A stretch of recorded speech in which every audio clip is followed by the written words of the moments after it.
voici venue tout de même cette débâcle qui était véritablement inscrite depuis le début de cette politique extérieure furieuse, insensée et monstrueuse. En traversant l'Allemagne à toute vitesse et incognito, Napoléon, avec une grande préoccupation, il ne faut pas que les Parisiens sachent ce qui est arrivé de la Grande Armée, c'est-à-dire sa disparition, avant que je sois là. Si bien qu'il va calculer de ne pas envoyer de courrier avant qu'il soit tout près de Paris, et il va envoyer un dernier bulletin qui arrivera la veille de son arrivée personnelle, dans lequel il y a l'aveu des revers, et cette phrase finale, « La santé de Sa Majesté n'a jamais été meilleure. À la bonne vôtre, les pontonniers de la Berzina et les martyrs devenus fous de la retraite de Russie. » La santé de Sa Majesté n'a jamais été meilleure, ça signifie quelque chose de très précis. Ça veut dire, attention, j'arrive, je suis là avec mon fouet. Ben, il n'a pas encore besoin d'utiliser son fouet parce que les notables, c'est-à-dire ceux qui le soutiennent, ont toujours recours à lui pour se protéger contre un danger de la plaie. Et le Sénat va déclarer tout de suite, la fidélité à l'empereur est un devoir sacré. Il est le palladium de la sûreté. C'est toujours l'obsession de ces gens. Les politiques extérieures ne les intéressent que dans la mesure où la politique intérieure serait menacée et où les pauvres, les misérables bougeraient. Du reste, Napoléon avait devant le Sénat prononcé les mots choisis, les mots qu'il fallait.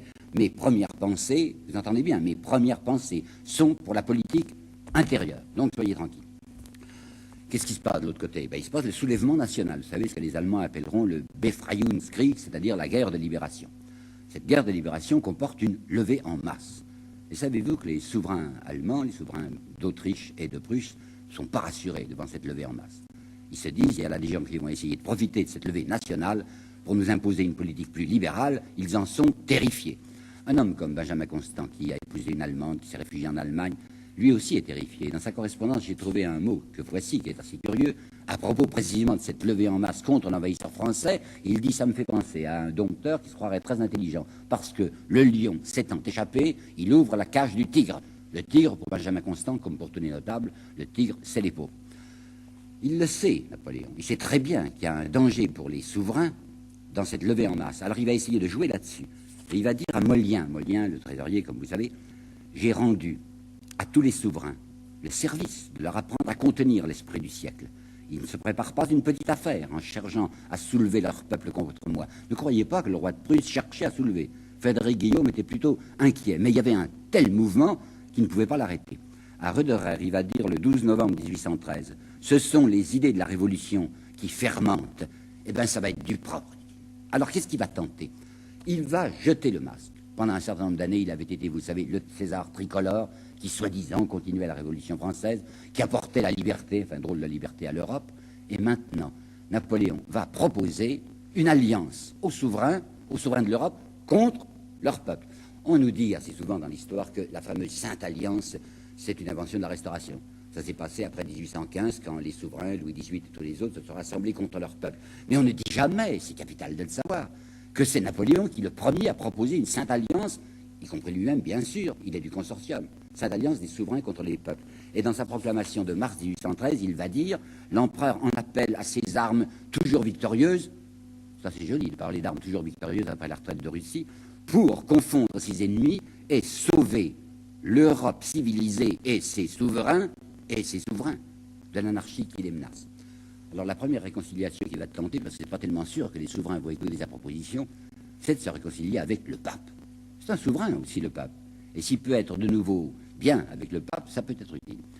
Il avait fait venir depuis le début de l'année 1812 de Savone, dans cette belle propriété qu'on avait mise à sa disposition, où il était, comme vous savez, le pape martyr. On l'avait fait venir à Fontainebleau, où il était également très bien traité.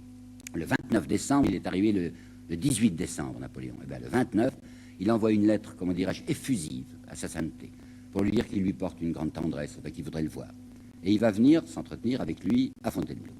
Ces entretiens vont durer plusieurs jours, seront gentils, seront faciles. Seulement en 1814, parmi l'énormité des pamphlets qui va surgir contre Napoléon, il y en aura un qui s'appelle « Recueil de faits et anecdotes anonymes par un Corse ». Je ne sais pas qui c'est même pas Pozzo Borco, 1814, qui dira qu'il s'est passé là à Fontainebleau entre Napoléon et le pape des scènes épouvantables, que Napoléon a fini par prendre le pape aux cheveux et l'a traîné par terre, que le pape lui avait dit commediante, tragediante.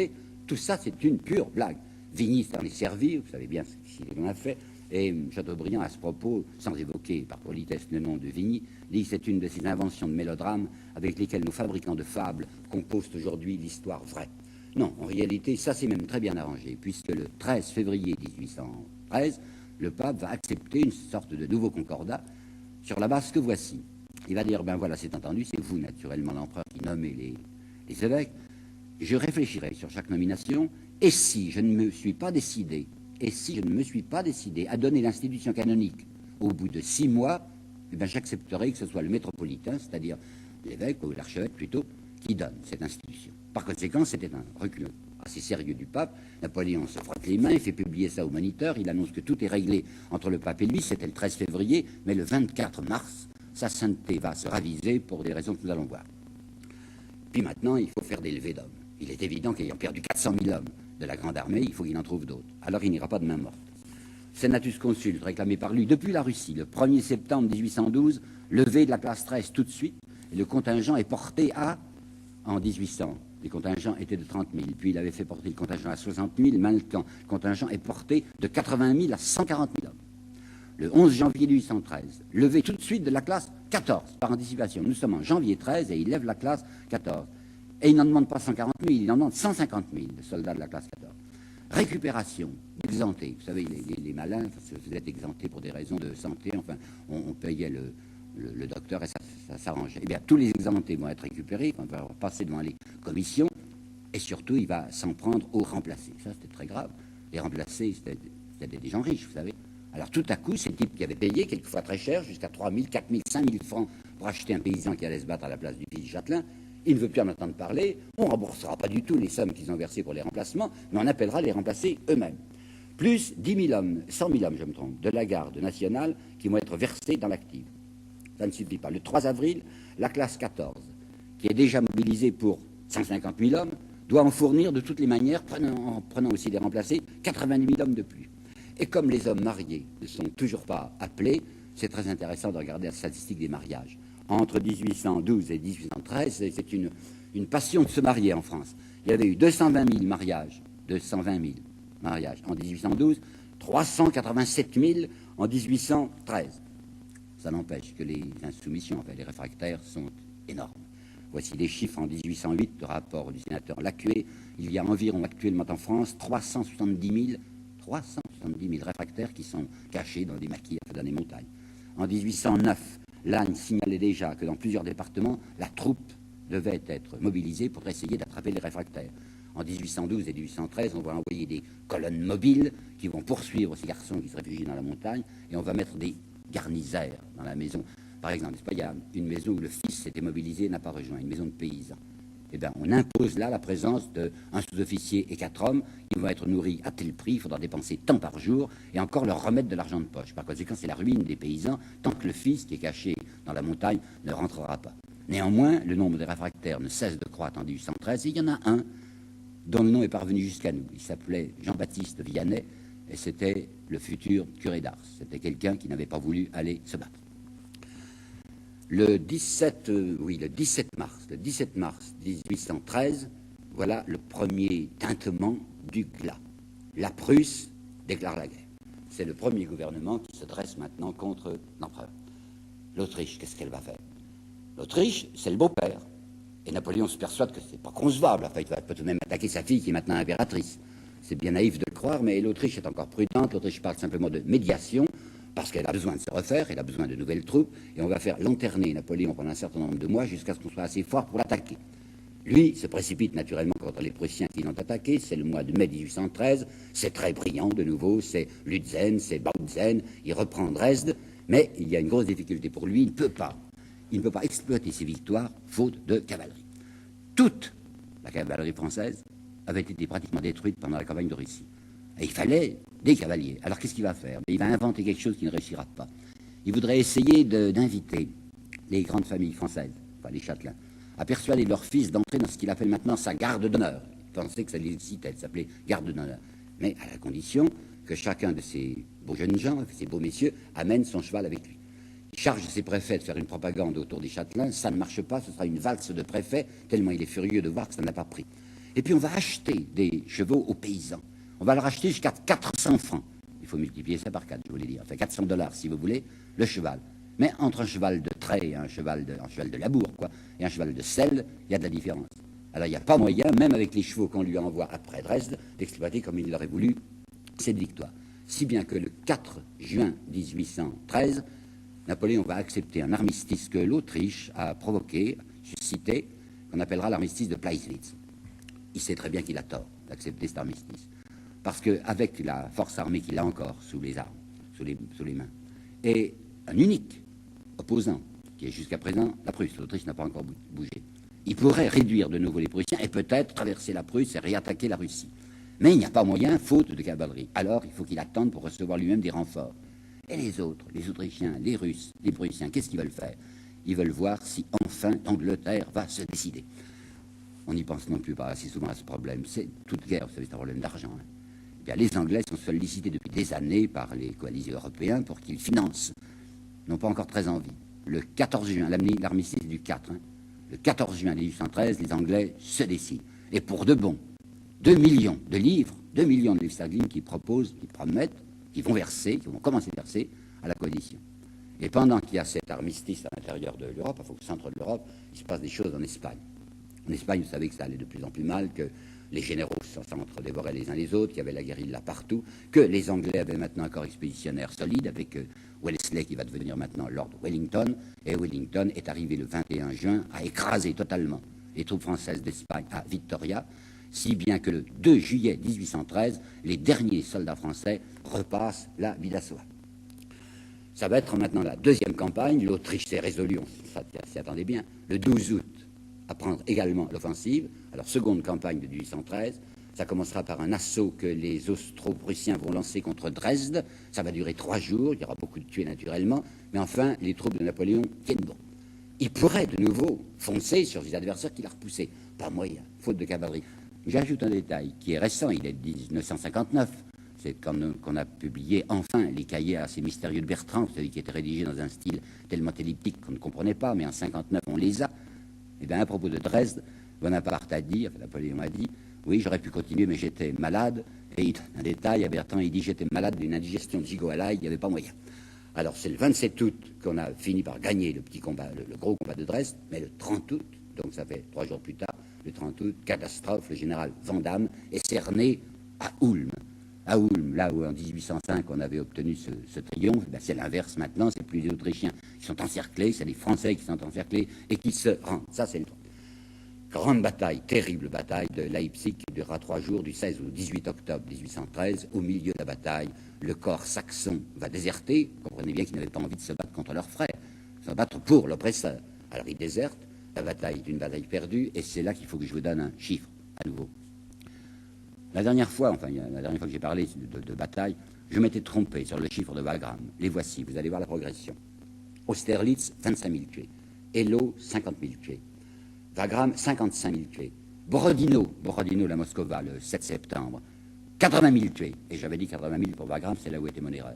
Et c'est à Leipzig, en octobre 1813, que Napoléon va atteindre sa cime, enfin son apogée, son record des records. 100 000 hommes sont tombés ce jour-là. N'empêche qu'il a été battu, n'empêche qu'il est obligé de refluer sur le Rhin, n'empêche que le malheureux Jérôme, le roi de Westphalie, est obligé de s'enfuir à toute vitesse. Le 2 novembre 1813, les troupes françaises ont repassé le Rhin. Et pour la première fois depuis 1793, le sol national, le sol français est envahi parce que les Anglais, au mois d'octobre, ont franchi la Bizeltsoa, entrent dans les Landes. Jamais on avait vu ça, c'est le résultat final de ce qu'avait apporté Napoléon à la France, l'invasion du territoire. Alors le voilà qui va essayer de faire face quand même. Il va essayer de faire face alors que tout pourrait être sauvé. Alors que les coalisés...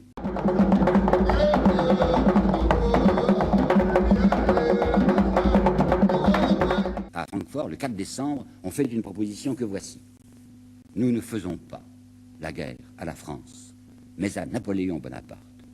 Les puissances garantissent à la France une étendue de territoire supérieure même à ce qu'elle était en 1789. Pas mal d'historiens disent « c'est une supercherie, c'est pas vrai, enfin, c'est une distinction entre la France et son gouvernement qui était fallacieuse ». Et je sais bien pourquoi ils disent ça, parce que ça va être repris, cette astuce, ça va être repris en 1870 par Guillaume et par Bismarck. Ils vont dire l'un et l'autre, nous ne faisons pas la guerre à Napoléon III, nous ne faisons pas la guerre à la France, nous faisons la guerre à Napoléon III, et ça ne sera pas vrai, puisque nous savons aujourd'hui que dès le départ, et dans la volonté de Bismarck, il voulait voler 2 provinces à la France, à savoir l'Alsace et la Lorraine. Mais ce qui s'est passé en 1870 n'est pas du tout ce qui s'est passé en 1814. Et en 1814, lorsque les Alliés font cette proposition, elle est sincère. Comment puis-je l'affirmer? Mais avec la preuve la plus irrésistible, avec le traité qu'ils imposeront à la France une fois qu'ils se sont débarrassés de Napoléon. C'est le traité de Paris.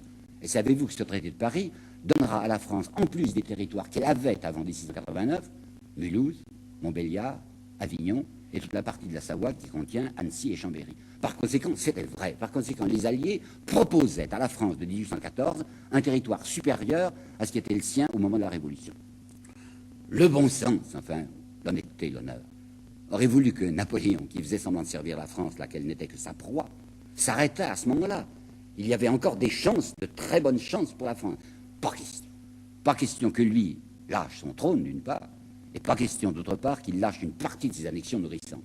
Alors il va refaire le matamor, il va annoncer à Molien « Je ne suis pas en peine de défaire cette coalition comme j'ai défait toutes les autres ». Il va recommencer des levées terribles, puisque le 7 octobre, c'est la classe 15 qui va être appelée maintenant, 160 000 hommes, plus 120 000 hommes des classes de 1808 à 1814. Le 15 novembre, ça ne suffit pas. Alors, 150 000 récupérés sur les classes de 1803 à 1808. Le 20 novembre, encore 40 000 hommes de plus empruntés aux classes 1808-1812. Il y aura un autre moyen, le grand moyen révolutionnaire, quoi. La levée en masse, pas question. Parce que la levée en masse, ça serait une possibilité d'action donnée aux petites gens, et les petites gens, il faut surtout les tenir. On les mobilise comme ce sont des ploucs, comme l'équipe de la campagne, parce qu'on les tient bien. Mais si on faisait appel aux ouvriers, qu'est-ce qui arriverait? Pasquier, qui est le préfet de police, a remis une note là-dessus à Napoléon, et il lui a dit « Paris va être dégarni du peu de troupes qui ont constitué la garnison ordinaire. Les circonstances sont critiques. Il est impossible de se passer d'une force capable de maintenir la tranquillité au milieu d'une population qui pourrait devenir difficile à contenir. Par conséquent, on va bien mobiliser des gardes nationaux, c'est-à-dire des gens de bien, vous savez, des gens riches, des possédants, mais ils seront mobilisés que pour tenir en respect la canaille dont on a toujours horriblement peur. Seulement voilà ce qui va se passer. C'est que les notables, c'est-à-dire la clientèle de Napoléon, vont le lâcher. Les notables sont furieux pour des tas de raisons, en voici quelques-unes importantes. Premièrement, l'affaire des remplacements militaires. Je viens de vous le dire il y a un instant, c'était inacceptable pour la classe bourgeoise que ses fils se fassent tuer. On s'entendait avec l'empereur, le remplacement était autorisé officiellement depuis une loi du 18 mai 1802, et voilà que malgré sa loi, il faisait fi du remplacement. Mais ça pourrait encore passer. Ce qui passe plus du tout, ce sont les centimes additionnels.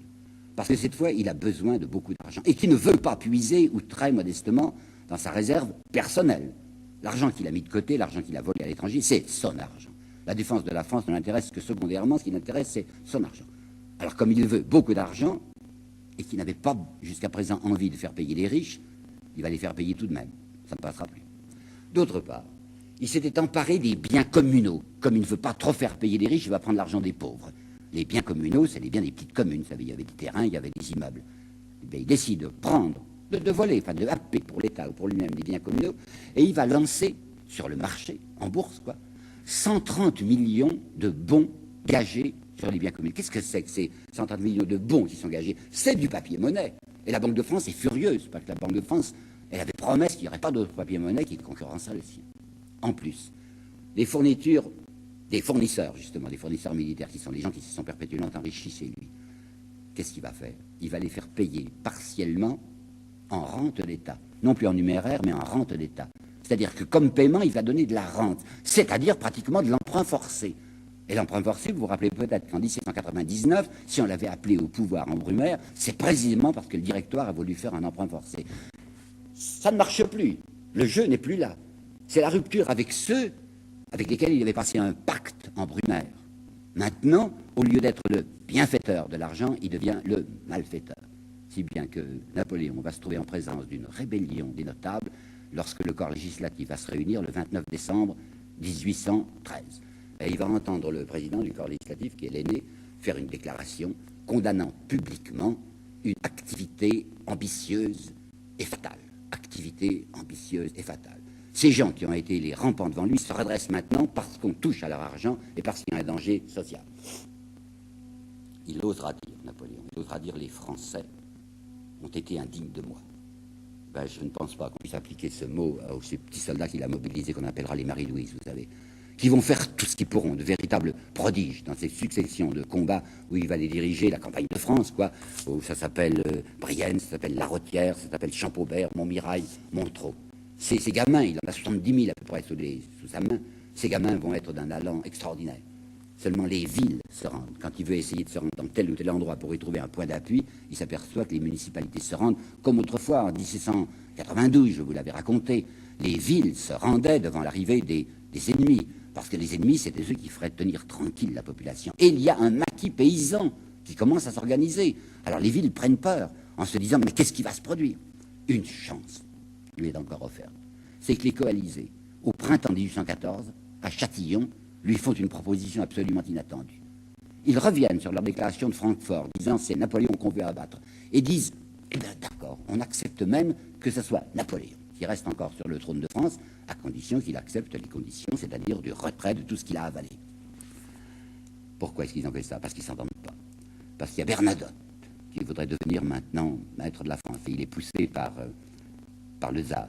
Et puis parce qu'il y a le duc d'Orléans qui y pense, et puis parce qu'il y a Louis XVIII. Et comme on ne s'entend pas sur la personne de celui qu'il faut mettre sur le trône de France, les alliés, à un moment, offrent à Napoléon cette chance insigne d'y rester. Il y a quelqu'un, enfin il y en a deux au moins, qui sont furieux. Regardez la correspondance de Benjamin Constant et de Madame de Staël, qui ne sont pourtant pas directement dans le coup, puisqu'ils sont français ni l'un ni l'autre. Ils écument à l'idée que peut-être Bonaparte va rester. Pourquoi? Parce que Benjamin Constant n'a plus aucune chance d'entrer au pouvoir, du moins s'il figure, tant que Bonaparte sera là. Ben, il va refuser Napoléon. Il va refuser toujours pour la même raison, parce qu'il veut une grande partie des annexions nourrissantes dont je vous ai parlé, qu'il veut garder à Sainte-Hélène. Il dira à Bertrand, j'ai fait une gaffe là, j'aurais dû accepter, puisqu'on me permettait de rester sur le trône. Je les roulais. Ils me laissaient là 1 an, 2 ans, et au bout de 2 ans, je me précipitais sur eux. Alors vous savez ce qui va se passer. Ces armées vont être refoulées, là maintenant qui est à Fontainebleau. Il avait donné le gouvernement général de Paris à son frère Joseph. Joseph a essayé de faire de Marie-Louise sa maîtresse. Et il va l'emmener à Blois, elle refusera du reste, bien gentiment, bien poliment. Il avait juré aussi aux Parisiens, je me battrai jusqu'à la mort, et il s'en va. Les Alliés entrent dans Paris le 30 mars 1814, nous avons là-dessus un détail sinistre, par un témoin qui s'appelle André Delrieux, dans son livre Souvenir d'un vieux diplomate. Lorsque les Alliés sont entrés, les Cosaques qui entraient les premiers, quand ils ont traversé les faubourgs, Faubourg Saint-Antoine par exemple, c'était un silence de mort. Et dès qu'ils se sont approchés des beaux quartiers, dès qu'ils se sont approchés de la Madeleine, c'était des ovations. On a vu la duchesse de Dino sauter en croupe, étreignant un officier de cosaque. C'était l'applaudissement des gens de bien, parce qu'ils avaient peur de la multitude, parce qu'ils avaient peur de la canaille, parce qu'ils faisaient ce que Vandal, ce que M. Albert Vandal, l'homme bien pensant, avait annoncé qu'ils eussent fait dès 1899, disait-il, peut-être attendait-il, peut-être espérait-il la venue des Alliés. Ils sont là. Bonaparte, lui, est à Fontainebleau. Il n'a qu'une pensée, se précipiter, s'il le peut, sur Paris. Pourquoi? Parce que dans les caves des Tuileries, il y a son or. Alors il voudrait essayer de récupérer cet or, ces 300, 400, 500 millions qui sont là, pour sauver avec. Révolte d'une part de son Sénat, qui prononce sa déchéance, et mutinerie le 4 avril de ses maréchaux, qui lui disent c'est insensé, nous ne marchons pas. Et l'un des maréchaux, Marmont, met même le corps de troupes qu'il avait à sa disposition, il le met à la disposition des Alliés. Bon, c'est fini. Alors il va discuter, Napoléon, pour voir qu'est-ce qu'il peut obtenir. Il demande la Toscane, simplement, roi de Toscane. Alors on sourit et on lui demande ce qu'on peut vous donner, c'est l'île d'Elbe. Ça lui paraît d'abord insuffisant, mais après tout, c'est tout de même de l'Italie, ça, on y parle sa langue. Ça, c'est content, surtout qu'il a été fixé qu'on lui donnerait 2 millions par an. Eh ben, c'est pas si mal, ça fait 2 millions de dollars d'aujourd'hui. Bon, il se résigne. Cependant, dans la nuit du 13 au 14 avril 1814, à la Malmaison, il va, paraît-il, s'empoisonner.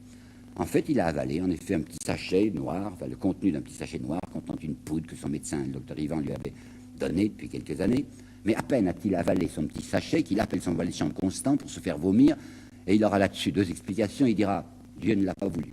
Puis à un autre moment, il dira, toujours à Bertrand, il lui dit des choses contradictoires, il dit « C'eût été lâche de ma part de me faire mourir ». Par conséquent, il appelle Constant pour qu'on le fasse vomir et que tout passe bien. Et le lendemain matin, d'après tous les témoignages, il n'y paraissait plus. Ce faux empoisonnement n'avait pas été bien grave. Puis, le 20 avril, scène des adieux. Scène mélodramatique des adieux, image d'Épinal. Ça n'a pas été si facile que ça. La garde voulait même elle-même l'abandonner. Alors on avait tout de même trouvé quelques fanatiques qui étaient là pour de bon. Puis on avait racolé les figurants. Puis il fait un discours, vous savez, le fameux discours devant le drapeau. Il dit à ses soldats, parlant de la patrie, le mime charge trop du reste. Ne l'abandonnez pas, notre chère patrie. Aimez-la bien. Aimez-la toujours. cette chère patrie. Oui, oui, il en remet, prend même le drapeau, secoue les épaules pour faire croire qu'il sanglote dans le drapeau, et puis monte dans les berlines qui vont lui faire traverser la France pour l'embarquement à l'île d'Elbe. Et là, il se passe des choses curieuses. D'abord, il est très content. Il trouve que ça en est bien tiré. Qu'après tout, c'est pas si mal. Les commissaires étrangers, il y a un Russe, il y a un Autrichien, il y a un Prussien qui sont avec lui dans les berlines, l'entendent chantonner, et il leur dit, prouvant son obsession de l'argent, il leur dit mes pensées. Quand je suis arrivé en France en 1779, j'avais un écu de 6 francs. C'est tout ce que j'avais en poche. Et maintenant, je pars avec un certain nombre de millions. Oui, il est arrivé à réunir 7 millions. 28, ça fait 28 millions d'aujourd'hui. Si vous voulez, en monnaie d'aujourd'hui, il a 7 millions de dollars. Ben, il part avec ça, c'est pas si mal. Alors il est, mon Dieu, très content. Traversant Lyon, il voit Augereau. Augereau s'était rendu aux Alliés. Il avait hissé le drapeau blanc.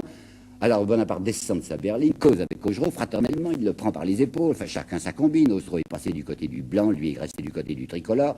Il l'embrasse, bref, affectueusement, comme il a embrassé le drapeau, et il lui laisse entendre que c'est pas fini, enfin, que son rôle n'est pas terminé. Il n'a pas l'intention d'abandonner personnellement cette chère patrie.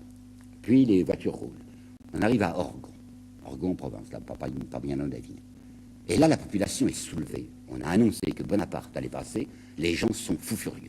Quand il entre dans Orgon, il aperçoit un mannequin qu'on a pendu et qui est lui-même. Et puis, comme on changeait de chevaux, il n'y a pas moyen d'empêcher les gens de se précipiter sur sa voiture. On ouvre la porte de sa voiture, un paysan dont on connaît le nom, qui s'appelle Durel, l'a reconnu, le prend là au collet et lui dit « Crie vive le roi !» Et Napoléon crie « Vive le roi !»